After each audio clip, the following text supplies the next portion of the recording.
Hey, what is going on, everybody? Boilon here, back for another boosted account video update Saturday. You know, there's one thing that I do want to say before we get started any further, is why is this goddamn hashtag Thor sitting every single time I load up my game? I swear he's there. I don't get anything else. I don't know if this is just a bug with my LD player. This is just driving me up the wall. Anyways, what we have to talk about in today's video is might be a little bit less exciting, but I want to talk about, my experiences with the boosted account as of now. I'm basically about to hit gear tier 16, level 85, and unlocking Dark Dimension 5.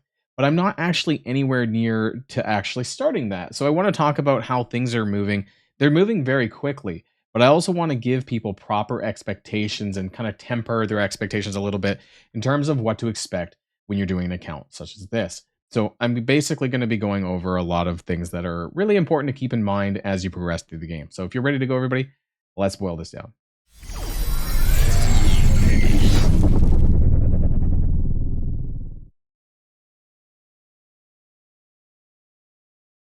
Now, the first things off, I want to kind of start off with a recap of my progress in the epic campaigns. Now, this is Scourges, Dark Dimensions, things like that.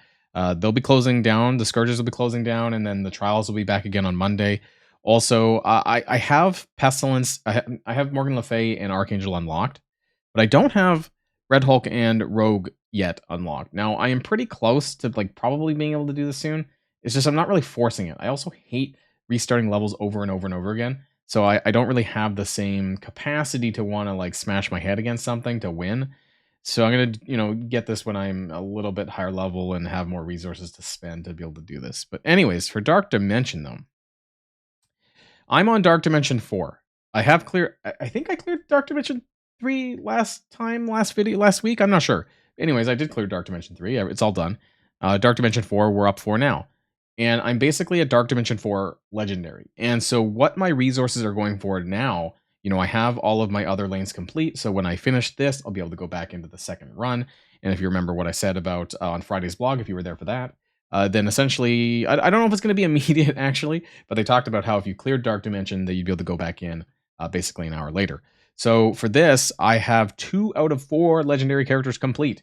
That is Doc Ock and Green Goblin Classic. Now, the other characters that I will be taking in for this is going to be Morgan Le Fay, an Archangel who is not leveled yet, but he will be soon.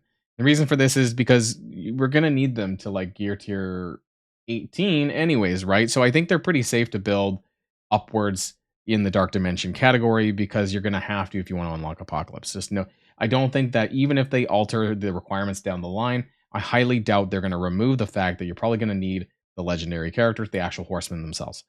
So I think that's still safe to build. And I think going forward, I'm still going to take that into consideration. So if I need to build them up for that, I will, at least up until Dark Dimension 6, right? After that, I would not take them anywhere past gear tier 18. But Doc Ock and Green Goblin Classic, absolutely for sure. They're going to carry the shit out of any legendary section because they're that good. And Green Goblin came out in the DD6 era, so absolutely going to crush it in Dark Dimension 4. So once I'm able to clear this, once I get them all leveled up, then I will be able to clear this and go back around again. And then I'll be looking forward to Dark Dimension 5. And I do want to talk about bottlenecks and things like that because Dark Dimension 5, is going to take a while to get into. I'm basically at the point where I'm bottlenecked with teal uniques. Believe it or not, it's not actually the teal gear itself. It's the teal uniques. And I kind of want to run through my roster a little bit and share this with you. It's also training modules. But that's okay. And this is where I want to temper people's expectations. I want to let people know that basically, you're going to level up your account faster than the content that you can actually clear. And that is totally okay. Because, it's better that you have lots of things in front of you, lots of goals to complete, than kind of be stuck waiting 2 weeks to level a character, right? Or level your account, right? And so I think this is still a better thing. I know a lot of people may contest this, but I'd rather have more content to do than less content to do. Now, the reason why we're actually here in the roster screen is because I just want to share with you my training module situation, at least as of right now, as of recording. We'll just take Spider-Man Big Time as an actually, I probably just in case I should have, it doesn't matter. Anyways, you can see that I basically broke. I'm training module broke. So yes, I am kind of paycheck to paycheck, if you will, when it comes to training modules, but I have goals in mind. I know what characters that I'm kind of working on, and I'm kind of working towards this. So whenever I get a lump sum of training modules, I'm going to be upgrading. Currently, right now, it's getting Morgan Le Fay to level 80. so that I can do Dark Dimension 4 Legendary, and then it's going to be Archangel to 80, and so on and so forth. I've done a lot of work when it comes to the rest of my roster, whether it's for Dark Dimension purposes or for raids. So I'm able to clear all of Doom 1's raiding lanes. And the only thing that's kind of preventing us from going on from like Doom 2 and Doom 3 is actually ISOs. I think a lot of us are still grinding out green ISO 5 and stuff like that, because once you get green ISO 5, then you can get yourself the blue ISO 3.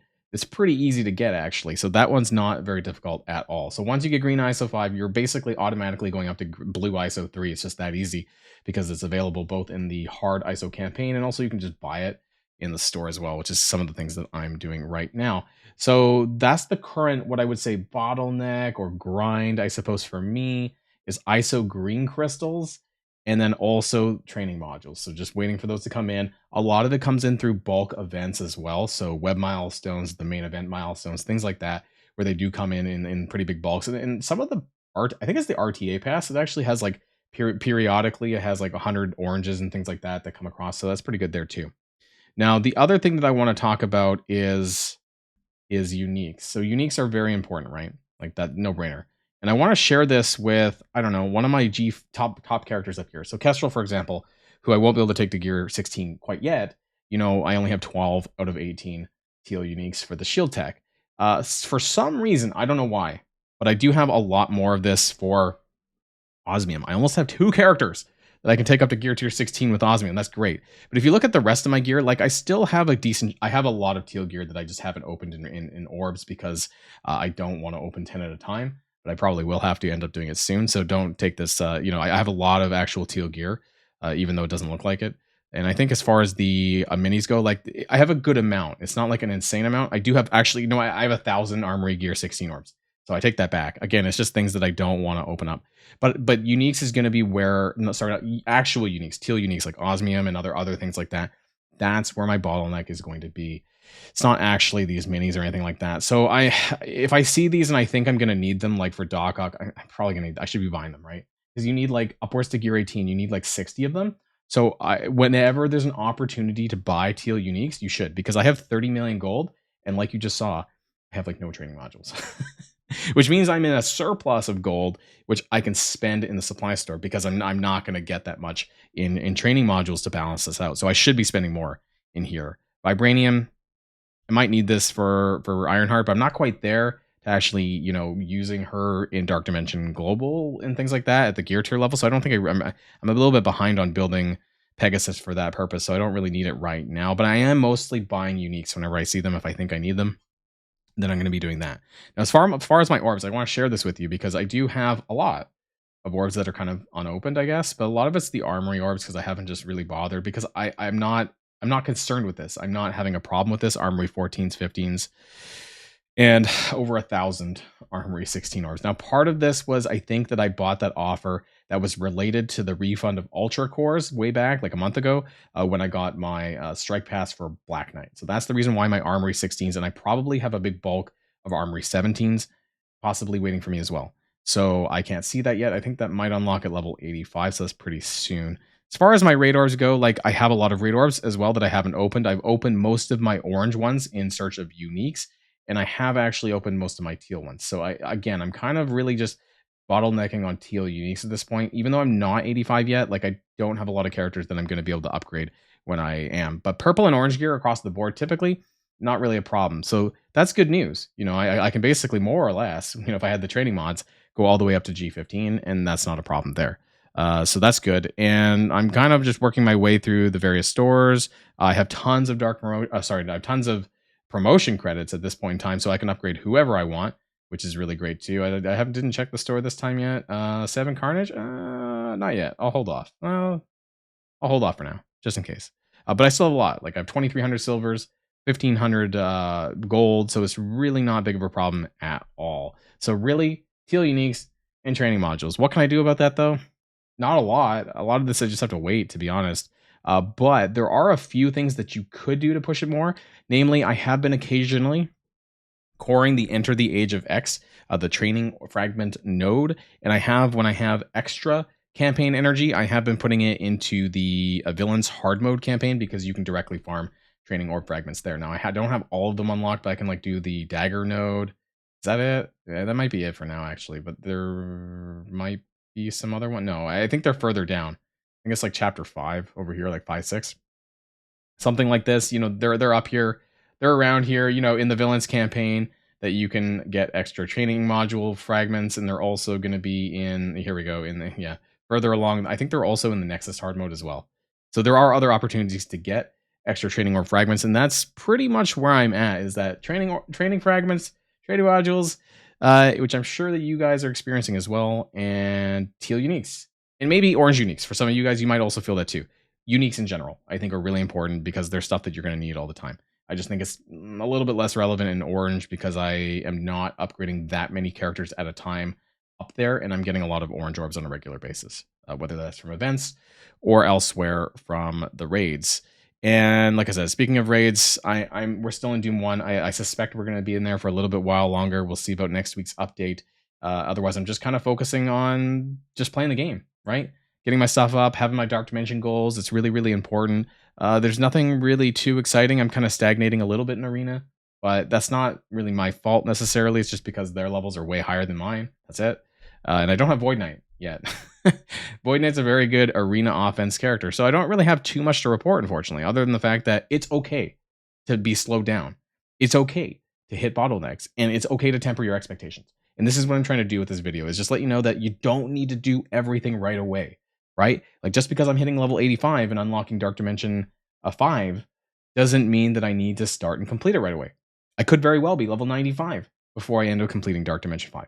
And that's completely okay, because I'd rather have more content in front of me than like kind of being level whatever and then have nothing to do, right? I'm always having something to do in this account, and that's great. It might feel like, oh, woe is me, I can't level up these characters, but that's just a fact of the game. It's resource management. It's making sure you have a goal for the set specific characters that you should be upgrading, and hopefully some of my videos have helped.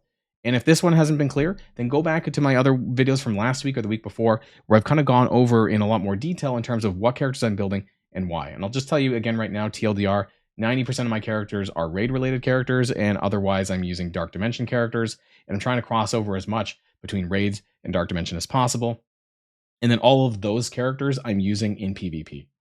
Sure, I'm not building specific War and Crucible characters, but that's totally okay too, because you can't stretch your resources into PvP when you're a new player account. That's just a fact of life, unfortunately. So I'm sorry. Unless you want to use those characters in Dark Dimension, which are usually less relevant, that's just how the cookie crumbles, I suppose. So that's going to be the end of this video recap. I hope some of this was helpful and also help people have some peace of mind. Maybe just know that, if you feel like you're a little bit stuck, you probably are, but it's also okay as well.